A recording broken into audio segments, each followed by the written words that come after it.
on floors. These, by far, are the most absorbent towels you will ever get your hands on. But I'll tell you one thing, it takes one trip to the dryer with dryer sheets and they're ruined. The thing what a lot of people don't understand about towels, they lose their absorbency. Every towel, even your mouth towel, lose absorbency when you stick them in with the dryer sheet. So do not just wash these, pull them out of the washer, let them drip dry, and then carry it with you because you never know when you're out and you'll have to clean up the spill. This is our newest little gadget, and we are known, our company's known for gadgets. If you haven't already figured it out, when you pull this out, these little bar pins will go down your sink drain or your shower drain. And you pull all of your hair that's collected in the drain. Most men don't have hair or it's really short. Then you coil it back up and it stores nicely in your bathroom drawer. Thank you, Jesus. Well, you told me what it was. It looked like the tape measure of the last appraiser I had. Yeah. He didn't need much, did he? I thought it was to tie somebody up if we wanted to do a rest. A citizen arrest, just with, There you go. Patty thought it was handcuffs, so there you go. I've been watching too many. Okay, we're not gonna talk to Patty the rest of the day. You know where she's gonna take the meeting. Okay, we have a couple of gift bags up here. We're gonna basically draw names, so sometimes before the end, everybody gets this part out. John will collect them and then we'll draw a couple names out for the two bags up there. What I'm basically gonna talk about is anything you guys wanna talk about. But before I get into that, I want to tell you a few things about home inspectors. Home inspectors, and I've heard it all with home inspectors. If you ask a home inspector what he is inspecting to, most of them don't have an answer. They don't know what they're inspecting to. They've been taught certain things about an inspection and what they're supposed to inspect. But what we are inspecting to, what we're comparing everything to, are the 2017 building standards of the United States. Every home inspector has to have standards that he's inspecting to, and that's what we are inspecting to. And every couple of years, we go up. Like in 2020, we'll be probably inspecting to the 2019 building standards. The building standards are kind of strange. What a lot of people have heard is you have plumbing standards. Those standards are developed by the plumbing industry. That's what we are inspecting to. You have electrical standards. Those standards are developed by the electrical industry. That's what we're inspecting to. The heat and air companies that install heat and air equipment, their division develops those standards. That's what we're inspecting to. Now, a lot of times, what a lot of people do not understand, sheetrockers have standards developed by the sheetrock industry. We are looking to make sure that it's done properly. Does anybody know that around 2005, or no, wait a minute, 1999, the building standards changed for sheetrockers. They could no longer nail sheetrock up. It has to be screwed in. Yes. That stops a lot of the nail pops from coming out into the sheetrock that you see, little bulges of taking bed. As home inspectors, we're trained to keep up with these standards, and we have 2 conferences a year. And when the standards change, that's when we're informed of the standard change. A lot of times we get in trouble because we're quoting standard change, but that change hasn't quite made it to that industry yet. Okay? We know the changes as soon as they happen. But we talk to a lot of electricians or plumbers. We have always written up that you're supposed to have water hearings on the plumbing. And the plumbers will argue with us. We don't have that in our standards. We don't have that in standards. We'll come April, guess what? It's in their standards. So we were calling it out in home inspections probably 6 months prior to it becoming a standard in the plumbing industry, but it had already become a national standard. Okay? What they're waiting for is it to become code. We are not code inspectors. We are standards of practice inspectors. There's a big difference, because it'll become a standard of practice, and it may never become code. It depends on what the city wants to adopt. So we're not gonna learn what each city has adopted, so that's why we inspect to a broader standard of practice, the national standards. Bricklayers have standards. The problem we have with a lot of trades, when it comes to standards of practice, is, well, especially when it comes to bricklaying and roofing. Juan teaches Manuel how to do it. Manuel teaches Diego how to do it. Nobody is going to mason school anymore to learn how to do it properly. That's the problem we're having with a lot of industries. Putting shingles on. The funny thing about shingles, shingles is like an appliance. Just like a dishwasher, just like a refrigerator, just like a garage door opener. If you don't install that product the way the manufacturer says it needs to be installed, the homeowner does not get a warranty on the product. It's insurable because it's not leaking. But if you ever try to file a claim against a shingle manufacturer, you're SOL. They're gonna come out there, they're gonna look at the way the shingles were installed, and they're gonna say, no, it wasn't installed properly. That's what we're looking for. That's what we're looking at. We're making sure that the appliances, the shingles, garage door openers. I had a realtor call me up about 3 weeks ago and just chewed me out because I wrote up the bar on the garage door opener. It was straight up and down when the door was down. There are several things that need to happen when you install a garage door opener. The first thing is the pull cord required to be removed. They can get tangled up in the wheels. Number two, the locking mechanism is required to be either disabled or removed. I can't tell you how many locks I write up because they're still right there on the door. Have you ever locked your door and hit the garage door button?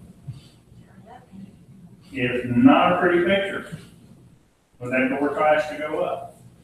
And the third thing is that arm that brings your door down has got to be positioned at the position of 10 o'clock or 2 o'clock, depending on which side you're standing on. If the arm is straight up and down, it's pushing pressure on the door down, it's pushing pressure on the bar up. It will loosen the two bolts at the header that bar is attached to. That's why that bar, they want that door being pushed to the wall, not down. But that's why we write those up.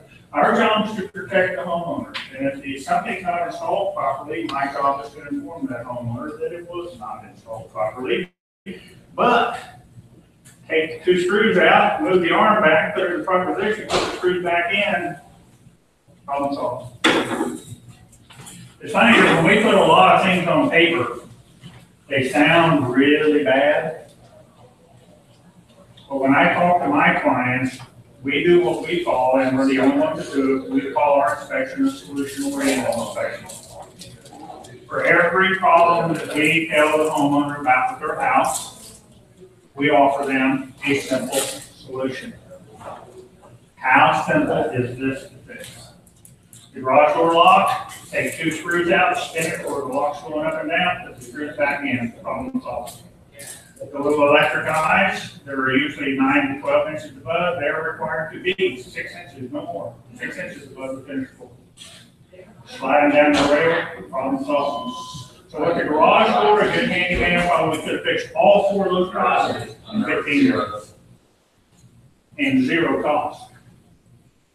But when he sees those 4 items on the report with the garage door opener, he's going, oh God, now the garage door opener is probably going to need to be replaced. It's very important that if your home inspector doesn't do it, you need to do it.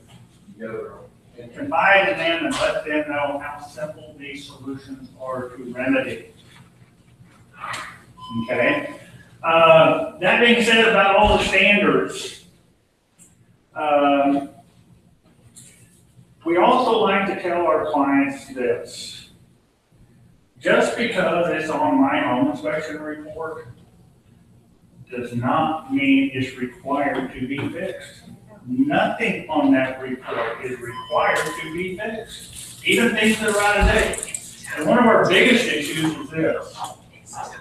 When we walk into a 1969, 1970 house, and we're looking through the house, and we don't see a GFCI in the garage, we write it up. Because that GFCI was in the garage in 1969. Or, no, I'm sorry, in 1972 is when they came out. GFCIs were in the garage. I see many, many houses, 1972 and probably through 80, where they've taken it out because they get tired of resetting it, so they put a regular outlet there. Do they have to fix it? No. Does it need to be fixed? Yes. Do they need to put them in the kitchen? Yes. Are they required to? No. They're not required to do anything. The funny thing about kitchens is we walked into a probably 1963 house last week. They put a GFCI in the kitchen and GFCIs in the bathrooms. Kudos, and they work. But when you do that, you lose your entire grandfather clause for everything else. Now they have to be required to go outside and in the garage. GFCIs, how many know what they are?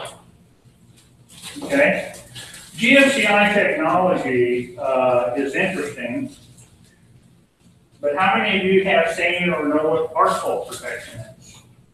Okay, we got somebody with arc fault. Great. Arc fault protection you will see in your electrical panels. And they are now required on every lower outlet inside the house, period. Back in 2005, they came out with those, and they were only required to be in the lower outlets in the bedroom areas. Typically, you would see two of them. One for the lower outlets in the master, one for the lower outlets in the other two bedrooms. Now, you're gonna see, depending on the size of the house, you're gonna see anywhere from 4, 5, 6 to, we saw in the other day at 15. A lot of lower outlets, but all the lower outlets are now required to be plugged in. You know what they're for? Babies can stick their fingers in them. Big part. The babies don't stick stuff in them, right?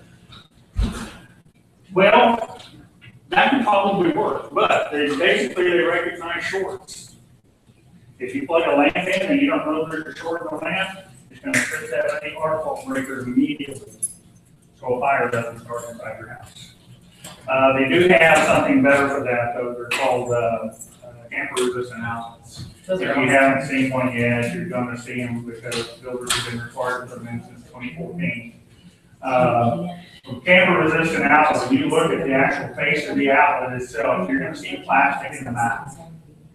You cannot plug one thing in. You have to plug an actual plug-in to get it to move to the side so the plug can go in. So no more paper clips, no more ink pins, things like that. And those are required now. And a lot of times when we get an old house, we have issues with them. So we recommend a full outlet replacement with tamper resistant ones. I mean, if you're going to bring in, I also tell my clients, you don't have to fix anything on the report, but keep this in mind. If you want to keep this house for 2 years and you turn around and sell it, guess what? All these issues are now going to be on your back. Okay? Get them fixed. You don't have to get them fixed in 3 weeks. You don't have to get them fixed in 3 months. You don't have to get them fixed in, just get them fixed so they don't become an issue somewhere down the road if you put your house up for sale. Get them done. Enjoy what you've done. When I sold my house in Norman 7 years ago, my wife said, well, we need to put granite in. Well, why didn't you tell me we needed to do this years ago so we could have enjoyed it? So we worked out the granite. But hey, we didn't get to enjoy it for 2 or 3 weeks. So, but now we're going to open it up for questions now that you know what we're supposed to be doing. Any questions for anybody? Sure. What's the key to enjoying granite? Because I'm naturally hot, and I can go in there and just. Granite is naturally cold. No, we just had a lot of damage for Micah, and it's basically the presentation was gorgeous on when we put it in. Okay, so the outlets you've been talking about in the bedrooms, the lower outlets, talk about them. And when you do have them replaced, do they have to be with a licensed? Well, okay, he said, you know, If that's a good a question. man can change it, if my husband can change it. That's a good question, and let me give you the fairest answer I can give you. What our report has to reflect is that it should be done by a licensed individual For liability for purposes. liability purposes. But what we tell people, I mean, I talk with guys all the time, the first thing I find out about any of my clients, and Jennifer can attest to this, I find out what they do. I find out if they got friends that are electricians, friends that are plumbers, friends that do roofing. I find out a lot about them before we're even a third of the way through the inspection. So when I get to the point where I'm actually doing my summary with them, I say, you can use Bob on this. Bob can replace these outlets, and I'll bet you he'll do it for a free meal. Or, you know, a cookout, or They're something. talking to the buyers at this Right. time. Right. But if they have it written up on the TRR, they're gonna demand. But yeah, and I understand that's what you guys do. We want receipts from a licensed electrical company that they actually did the work. And I understand that completely. I'm not a licensed electrician, but I can do everything with the electrical except run wire. I'm not gonna play the home run game and run everything out of the panel, but I can do anything electrical. I will say too, that Phillip even encourages if the sellers are there, if they want to stay. So that they can see, you may or may not want that as an agent, but he's so fair down the line, he's only pointing out what there is.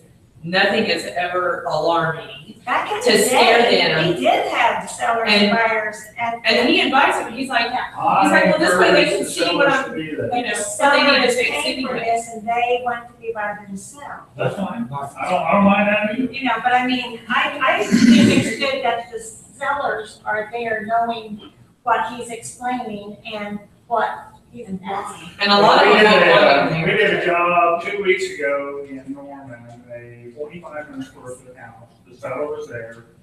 The funny thing about it was, we did the seller's house the day before, the house he was buying. So she asked the buyer of her house, do you mind if I stay because I want to hear what this guy comes up with because it's gonna be a lot. Man, it was a 20-year-old house. But it was kind of funny because when we were leaving her inspection, she goes, well, I gotta get finished packing because my inspector's coming tomorrow at 1 o'clock. And I said, well, that's an odd time. I said, where's your house at? And she told me the address and said, I'll see you tomorrow. Yeah, not a lot of people book at 1 o'clock, but we do. Any other questions? Our reports have to reflect that. So, okay, talk about the bottom electrical plug again. Our fault. Hard. Arc. ARC. ARC. Our fault. ARC. Yeah. AFCI, as opposed to GFCI, ground faults protect you. So from it's just the becoming- ground fault. The ground faults protect you from becoming the ground, becoming electrocuted. Arc faults basically protect if you plug in any appliances or the short end to stop the fire from happening. But basically, those are the new protections. And we also really recommend that a lot of people put in whole house surge protectors. It's about a $350 bill. It goes into your electrical panel. It's a one-time use, and it gets replaced if you ever get hit by lightning. But a lot of people are under the impression that arc fault and ground fault are going to protect you against lightning strikes. They don't. They don't. That's not what they're designed for. Surge protection is. Yeah, the whole house surge protector can protect your entire house. So you wouldn't have to buy new TVs or put in all new GFCIs and. Yeah, And you would have to Don't buy have to a replace all protector your every appliances. computer. right, no computer replacement, no appliance replacement whatsoever. That's awesome. I didn't know that. Why didn't you tell me that? You've had almost 2 years to tell me this. Yeah, this is the seventh time you've heard it, Jennifer. Somebody wasn't listening. Definitely you would want a licensed electrician to put that in the breaker box, right? Yeah, it is hooked right into your main, where your main comes in, out of the ground and into your main panel. Okay, so talk about, going back to the GFCI, when you said that if you put one in the garage, the grandfather is what I'm kind of curious about. Now, if I go check a 1970 house and it doesn't have, or doesn't have GFCIs in the kitchen, that's fine. Kitchens are grandfathered in. Kitchens didn't come in until 2000. Laundry rooms came in 2014 if it's got a countertop in the laundry room. And they also brought in 2014, they brought in, and I've yet to see anybody do it, but they also brought in and now requiring the outlets under the sinks to be ground fault protected. And typically on those, when it comes to ground faults cannot be hidden. They have to be accessible and visible, which basically means you can't put them in cabinets. Typically, we should start seeing GFCI breakers for that particular outlet under the sink. You're talking about when it's So in the garage. So if they put one in the garage, Then like you have maybe to- they just have to replace one or something, and so they put one in the garage, then does that mean the rest of the house has to have If it? if the house wasn't required at the time, let's say we're looking at a 1969 house, and somebody put a GFCI in the garage. Well, GFCI technology wasn't even here in 69. What came in 1972, and a lot of people have a misconception about what GFCI and where they're located at, especially when we talk and get into the grandfather clauses. When ground fault circuits came out in 1972, the way the standard reads, they are required to be in designated wet areas. That's the key word, designated wet areas. A lot of people interpreted that, oh, the outlet's next to the sinks. No. The entire countertop is a designated wet area. Even if you got a kitchen island, it's a designated wet area. The entire countertop area. Bathrooms, typically it was only one, and usually if you have one on both sides, they would almost get yardsticks out and measure which one was the closest one to the sink, so that's where they resist the GFCI. When in fact, both of them are required to be protected. What about if there's one by the light in the bathroom above the sink? You can't. Okay. Yeah, it's actually Those a are, fixture. yes, It's not even a three prong, it's just a two prong. Bill, do you run into very much with the jacuzzi tubs, finding that the outlets are underneath the tub or not visible? We run into that from time to time, not as often as I probably would have thought. The biggest issues we have there, when it comes to jet tubs or jacuzzi tubs, they make the standard just a little more stricter. Jet tubs are required to be protected on a non-shared GFCI designated circuit, which basically means it needs to be GFCI protected. But what that also means is when we see them in the water closets or we see them in the clothes closet, they have two little outlets that you can plug into them. That makes it a shared outlet. Yeah, it's supposed to be just the GFCI mechanism, no outlets. But I tell people, it's protected by GFCI. I really don't think that your wife is going to be showering and you're going to be in here in the closet ironing clothes. So if you want to leave it there, that's fine. You're welcome. What about having a ceiling in the closet where you have a hot water tank or heating area? Say again. Do you have to have a ceiling? You know, you have to have those vent tubes if it's got a ceiling. Combustion air. Yeah, do you have to have a ceiling? No, if you do have a ceiling, combustion air is required. Right. If it's basically open in that furnace closet, that your combustion air is automatic. Yeah, it's automatic. You don't need tubes if you don't have a ceiling. I had somebody tell me you had to have a ceiling. They kept arguing that you have to have a ceiling. Ask them to show you in the standards of practice where it says it needs to have a ceiling.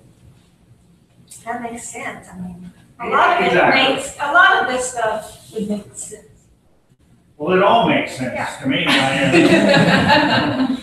I mean, you can't have combustion, if there's no combustible, why would you need them? Well, there's combustion there, but combustion with the ceiling, you have to be bringing oxygen for the furnace to burn. And those tubes, one's supposed to be down at the level of the burners, the other one is just supposed to be penetrating the sheetrock. That's where you get your circulation of air from the attic for the combustion for the furnace. But if you don't have a ceiling, your air just free flows through there. Yeah. The ceilings, I've never heard that they're required to be, everybody puts them in, but I don't think they're required. You're talking standards, and you talk about ANSI standards, is that what you're referring to particularly? No, we're talking about the national building standards. National buildings. Yeah. Any other questions? We've had a lot of electrical questions. Oh, one other thing, and maybe this will shed a little bit of light on it. If we're inspecting a 1969 house, no TFCI will require this time. If somebody puts one in the bathroom, you now lose your grandfather clause because of the period, the time period. You go back up to the time period, bathrooms, exterior, and garages were the first three things to be brought in. And if they put one in the bathroom, that now means your garage and your exterior are no longer part of the grandfather clause. Your kitchen still is, because that didn't come in until 2000. The 1969 house and puts one in the kitchen and nowhere else, now your bathrooms, garages, and exterior are all required to be protected because somebody put one in the kitchen. Unless you're from the city, Del City, and they have to go put them in. You gotta put them in anyway. They could require 2 grounds in your system. And Oklahoma City has kind of started doing that. They're not making anybody go in, and I say ground, basically a bond, an additional bond. Since they can't see the bond coming down out of the panel of the actual ground itself, they're requiring builders now to run out and bond it to the actual gas line. Yes, ma'am. So on roofing,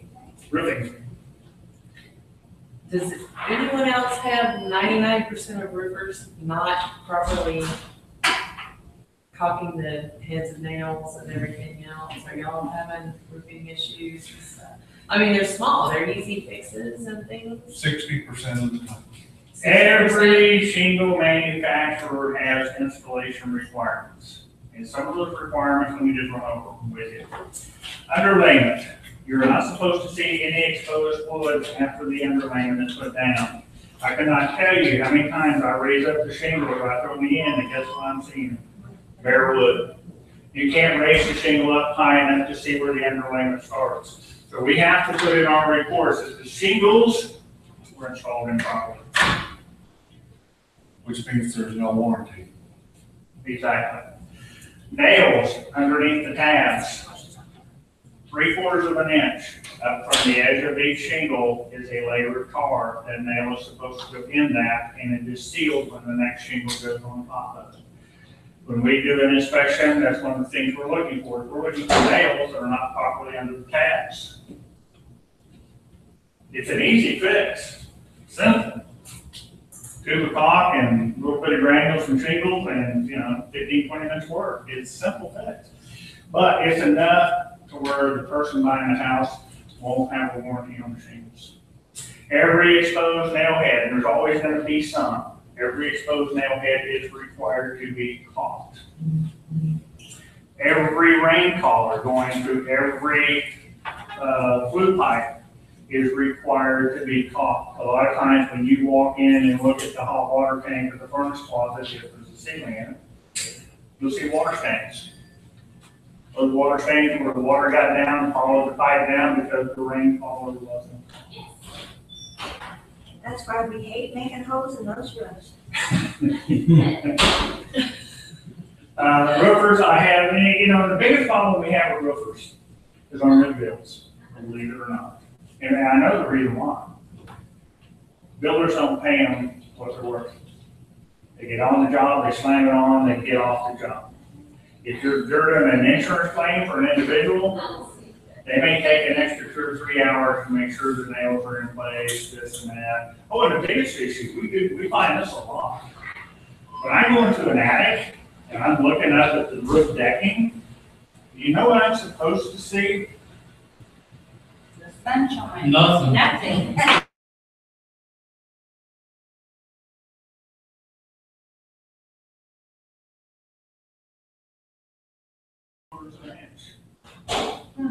If I don't see any nails, that roof is barely attached. But the nails are required, they're supposed to use a long enough nail to stick through the roof decking, 1/2 to 3/4 of an inch. Those really hurt people's heads. I was gonna say, my dad has several scars. from working Well, on yeah, it. yeah, I've got all kinds of little bumps in my head. But those are just some of the things we're looking for roofers. And if you go through every trade that way, there's lots of things that we're out there, it's supposed to be looking for. Now, I'm going to go ahead and tell you, you probably already know this, but not every home inspector is created equal. Some do a more thorough job than others. So. Some terrify them, so if you newer people, be very Just be, careful who you know, use. the more you're understanding about these, if you get a home inspector, I had a home inspector show up on a job the other day, and my client, I'm good, she called me to come back and do the inspection again. And I said, well, how come you're not satisfied with him? She goes, he wouldn't even open the electrical panel. And I'm like, whoa. We are required to open that electrical panel and look inside. And she goes, oh, I thought so, that's why I hired him. So, you know a lot about the standards now, or some about the standards, so when you're at your next inspection, see if things are going, and see if he's explaining some of the things. Go ahead. Ask you a question about the panel that you just mentioned. Somebody told me that if you open that panel, it voids a warranty, even if you're an inspector, if you're not a licensed electrician. Is that true? There's 2 people that are licensed that can open that panel. Inspector. One's an electrician, the other one's a home inspector. Okay. We are licensed to open it. Okay, let's go back to some vents in the attic. Okay. Um, Vents in the attic? Vents, like, okay, we You're talking have about plumbing vents? plumbing vents or dryer vents or, you know, I know, but this is something to talk about. Yeah. There's a vent that doesn't have to go through the attic and it had a little cap on it with some Okay. escape air. Is that for a? They're called air admittance valves. Yes. Yes. An air admittance valve is basically something new that's been on the market probably since about maybe 2000. And a lot of builders are starting to use them. But we've seen a few builders make errors using them. They're supposed to stick up over 3 feet over the insulation. And then you put it in. Basically, when you flush it with the drain sink, that pulls attic air in and allows it to flush and drain properly. But builders are still required to put the main vent through the roof for access for camera systems or, you know, anything else. But they still have to have one main vent, it's usually a 2.5, 3 inch vent. That's supposed to be coming through the roof. I love them because the more you can eliminate penetration going through the roof, the better your chances of eliminating possible leaks. I love them to death. Yeah. The dryer vent has to be through the roof, though, right? Can't be in the attic. Dryer vent. Now, let me tell you about the new changes in dryer vents. And then I'll tell you what we do with our customers concerning dryer vents. On the newer houses, actually just started in 2005. Builders are required to put how long at the distance between where the connection is and where it exits the roof. They're required because dryer manufacturers, the motors in them, they beat them up. Most dryers now will boost their air maximum 35 feet vertical. Okay? The problem we have is they're not using roof mounted dryer vents. They're putting them through and then putting a furnace stack or a hot water tank cap on it. The vent can't get out of those. You have to put an approved roof mounted. Now, what we are talking to people about and what we have found through our years of inspections, and we've actually contacted several manufacturers of appliances, especially dryers, to see if they will add this to their installation instructions. As the vent goes through the ceiling, it enters the attic area. The attic area in the wintertime is extremely cold. What do you think happens on the inside of that pipe when you start introducing hot air? Yeah. Instant condensation, and I do mean instant. It's going to collect every piece of lint that's trying to get out. So basically, within about a year, your dryer vent is going to be so clogged in that section of pipe. what we're recommending to our clients is that if it's an existing house, clean it first, then insulate it. Keep it warm in the attic, so when you turn that dryer on, you're not going on to a 32-degree cold metal pipe. I mean, you're still gonna get some condensation. You can't eliminate it completely, but you're going to limit it so much that you might get 2, possibly 3 years out of your dryer vent before you need to get cleaned. Okay? So that would be a good pre-listing thing to do would be. We do a lot of pre-listings. We probably do more pre-listings than anybody. Because the way we offer our pre-listings is we come out, we do the inspection, you pay normal price. We come back out after you've had time to work and make your changes, whatever. We come back out at no cost. Re-inspect it again. We re-inspect everything that we wrote up to make sure it was fixed properly.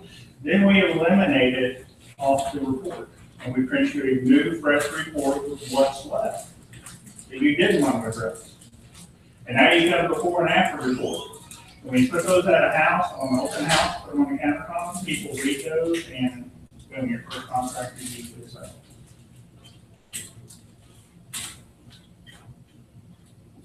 Any other questions?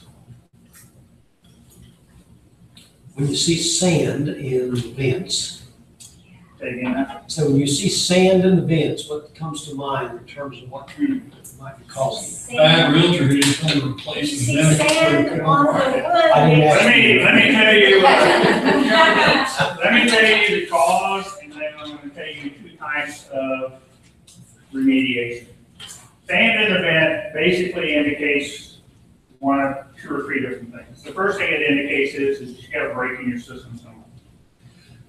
The first thing that we're going to do is we're going to get basically a mirror, and we're going to look back up in there. If we see a trail of sand coming from somewhere to the boot, then basically we may recommend getting your system scoped, because that is not normal.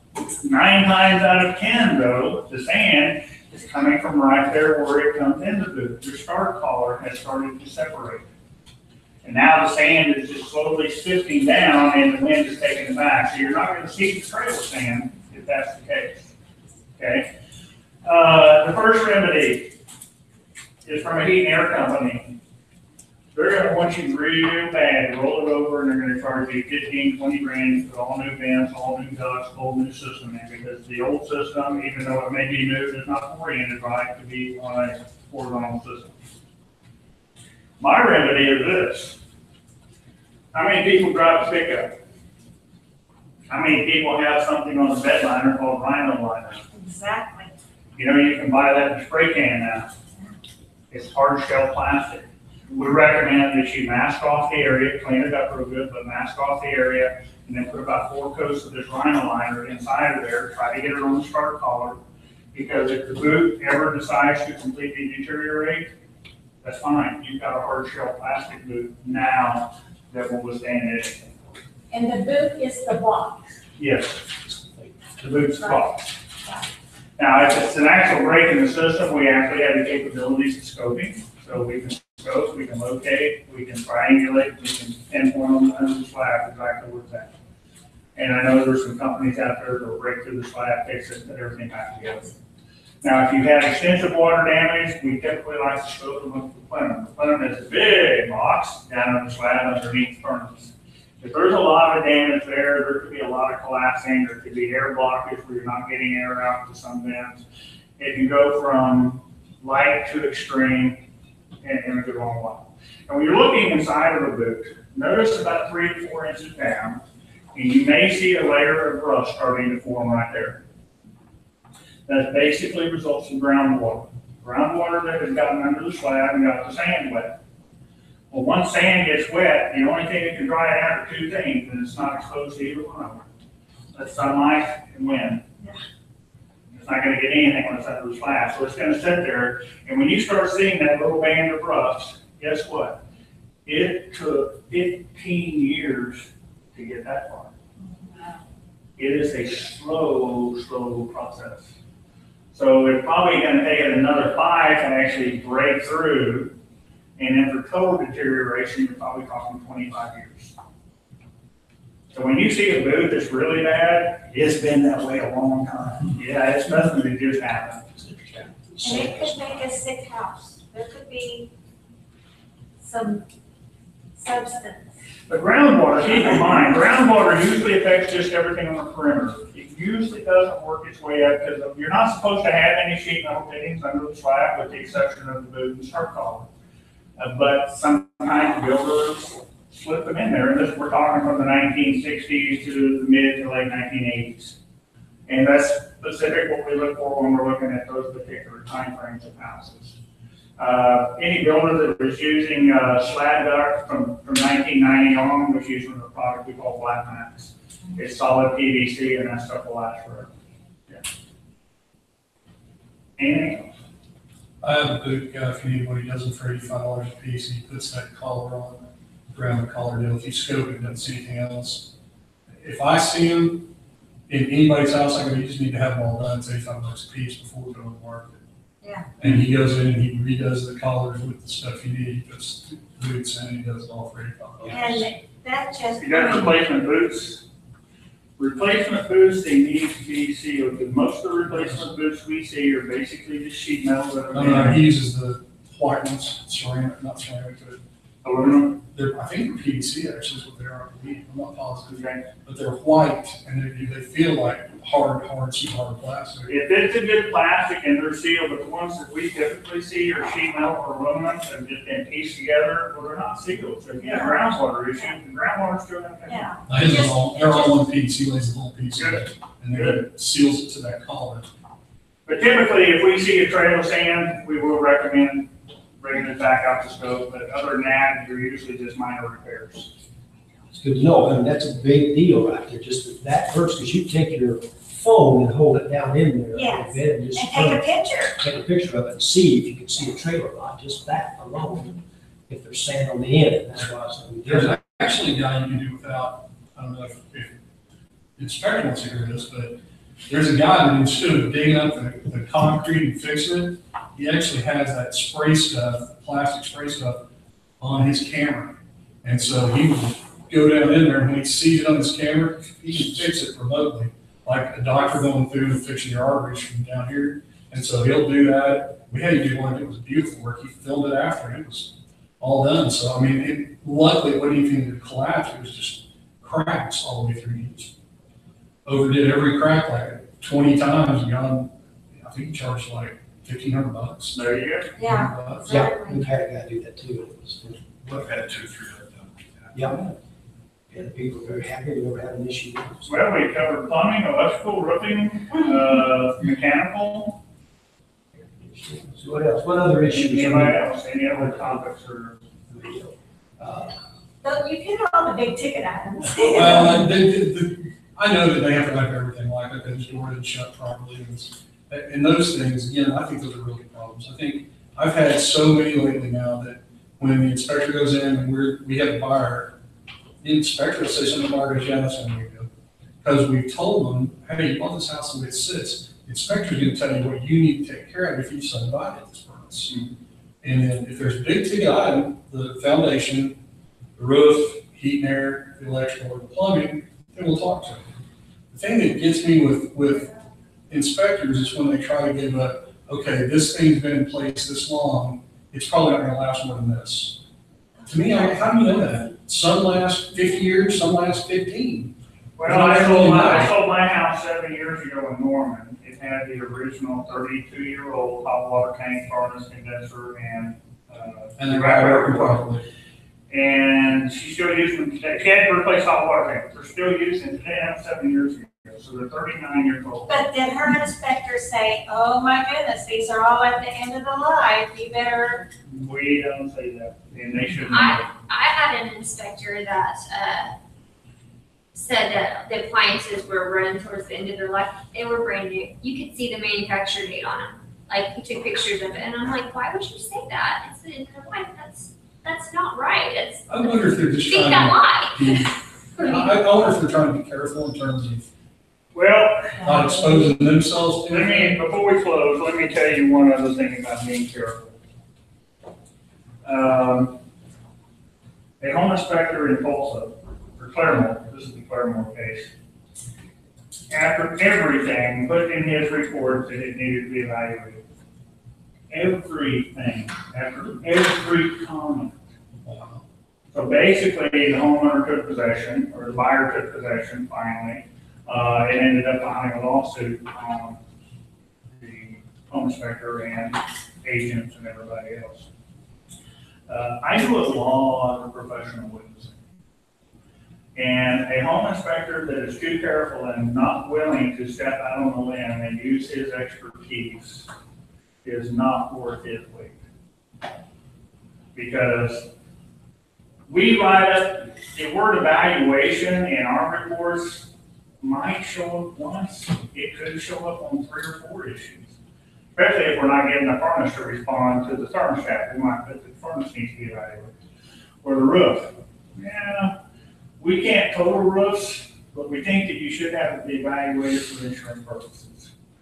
Well, and I will also tell my client, okay, this guy never been in the house before, he showed you what he knows. But I said, if a licensed plumber comes out and cannot find the leak that you thought you saw, the plumber really trumps you. Should. Right, so. And he should be more than willing, and if I've ever made a mistake, I've never had anybody call me today and say, well, we found this and this, and yeah, not a problem. I would have no problem retracting it and putting out especially if I wrote it up for evaluation. That's because I don't know, and we can't get, even though I carried a heat and air contractor's license for 23 years, I won't go into the unit to establish why it's not working. That's not what we do. Exactly. I have the capabilities, but I'm not gonna take my license back on that. Phil, do you have a price list online, or is it? My price list is really easy. It's 13 cents a foot for 2,000 square foot minimum. So, and we round down to the nearest 50. So if you've got a 2,532 square foot house, round it down to 2,500, multiply it by 13 cents, and that's the bottom line. So no matter, you'll do houses smaller than 2,000. It's $260. It's $260. Gotcha. Right. Now, once you get over 2,500 square foot, we could be dealing with an additional HVAC system. Or we could be dealing with an HVAC system that has multiple zones, which means multiple thermostats on one unit. We charge $50 per extra zone in a house. We did a house the other day, had 2 units with 4 zones. One unit had 3 zones, the other unit was just a standalone unit. So basically, we charged an additional $150 for those 3 zones. It was a 3,300 square foot house. You do well in septic. We did. He does everything. Yeah, we draw samples, we get DEQ reports. If we get the DEQ report in time, we bring it on site and we basically give it to the buyer on site to the DEQ report. Mention. Would you let them know, would you mention the roof and when it's too hot to step on and what can happen there, and that you've got drones for under the house and on the roof and all the photos? We don't walk the roof when the temperature hits over 90, because you can, every time you step on the shingle, you're pushing the asphalt out from under where you're putting it. So we choose not to walk on when it's over 90 degrees. Do you use binoculars? Do you use binoculars? Oh, no. Okay, you just climb up there and eyeball it. He's got No. a Drone. He's got Well, drones. we have a Oh, you drone. have a drone. We have a drone if it's not surrounded, but even if it's surrounded, we'll put a ladder up, and we climb up to the top rung of the ladder. And then we'll move the ladder down 20 foot, and we'll move it around the 20-foot increments all the way around the house. We're gonna get on it one way or the other. The drone's great, but even the drone is not like putting your own eyes on it, so you can't get the 3D effect of the drone. We can see dimensions when we're looking at it with our eyes. A drone is basically just a 2D picture. I mean, we can see things. We can see hail pots, but we can't tell if the hail pot is going through the shingle like you could with your own eyes. Or you go, oh, look, we see fireworks. That kind of stuff. So it's always best if you can get your eyes physically on it. Any other questions? Because we're getting close. It's good to know, the 90 degrees, Yeah. And then foundation wise, you'll just recommend a structural engineer or, Well, a lady questioned me one time because I told the gentleman, you have some cracks in your foundation. And what we recommend is if you're going to repair your foundation, to get a structural engineer. I said, it's not a matter or a question of whether or not you got settlements.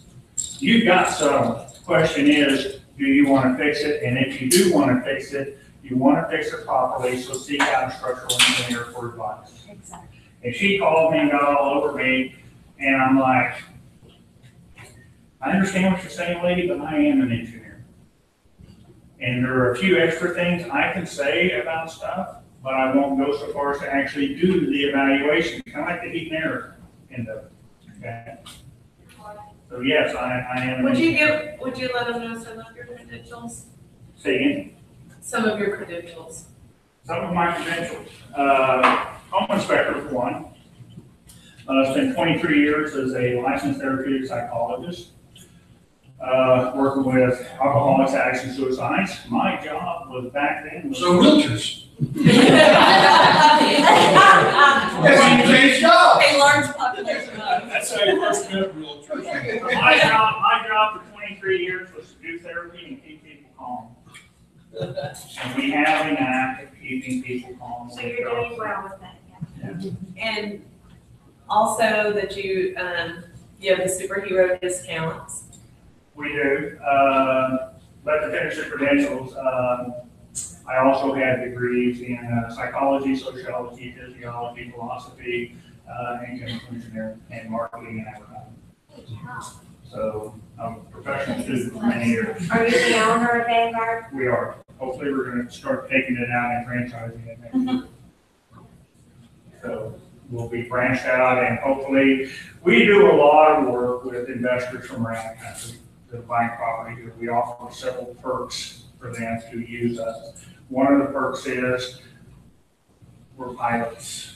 If we drive over 2 hours, we can hop in a plane, fly there, do the inspection, and fly back. They don't have to hire inspectors in every little city they want to buy a property in, because we can take care of it, and they still get the reports that night. So is this your retirement job? Yes, it was. It was. It's become a Yeah, it little. was. But as far as superhero discounts, superheroes are basically, we consider our superheroes to be anybody in the military, past or present, going to get an additional 10%. Anybody that's in the police department, past or present, discount 10%. Fire department, search and rescue, and teachers. About nurses, How about what? nurses, No. they're part of that rescue. Nurses and doctors are probably there, but we first started with first responders. Police, fire department, military, that kind of stuff. And then I had a really good friend of mine call me, she was moving back from California, she just got married. And it just so happened, we're in my car and my phone automatically connects Bluetooth to my radio. And when she calls, I'm sitting there talking to her and my wife is sitting next to me. And she asked me, she goes, do you have any discounts? I said, well, typically no. I said, it's going to be a cheap deal anyway. So she agreed, we made the deal, we're set up to do the inspection. As soon as I hang the phone up, my wife is like, what do you mean you don't get teachers discounts? You know, they have to put up with all that. And I said, That's So like, you're giving everybody. I called her back and said, yeah, we. Now give teachers discounts. And Everybody. it was, well, initially it was called first responders discount. And then we put the teachers in, she goes, no, I actually like superheroes. I said, okay, we'll call it superheroes discount. Oh, I have a lot of influence on me. Put it Smart guy. Okay. But we've had an hour of Philip's time.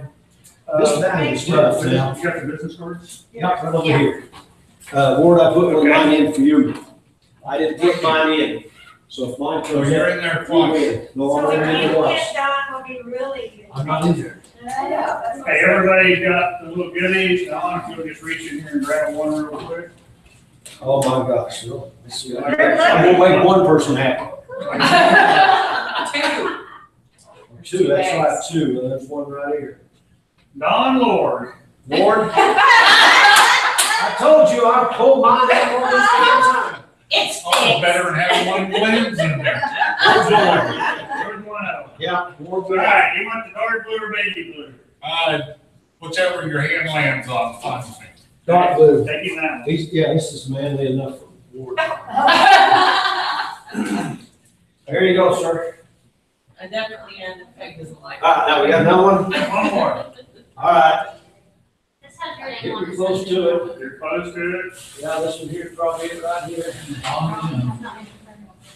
Mary Farr. That's the one that's got the name on it. Does it have, okay, it's his. It's Glenn. Oh, it's good. Yeah. Name on back? That's Glenn, because there was a name, that was the one that had his name written on it, right? Okay. Oh, Yeah. yeah. He's trying to arrest me. Fine, fine. Patty's trying to arrest Angie with. I know, you just put your hands behind it. It's a drain. Yes. There you go. You need to do it. You don't know what it is, but like people that they won't tell. I had one. Nice mouth. That's awesome. Yeah. I have to get one that comes very That way you can have a little, It may be that- very good. Back to Ken. I think it is. We gotta get this guy back out and field again, but anyway. Thank you so much. Thank you. Okay, so I'm gonna use dryer sheets. Can I use fabric softener? Sure, just gonna rinse out. Okay. Oh, there you go. That's very good. I'll tell you what, when you put this in water, and you actually put it down in a big square like this, and let it just soak out, when you pick it up, it will dry, and it's not dripping. I mean, now I wonder why I Then you have wring it out, when you get Don't that work day. anymore. Why? Because I use fabric, dryer sheets. So you have a rowdy rag and. Yeah, so all of our line lines are five in there. That is awesome. Appreciate you guys Thank you coming. so much. Hey, what's my name? I'm gonna quiz him every day. Get it.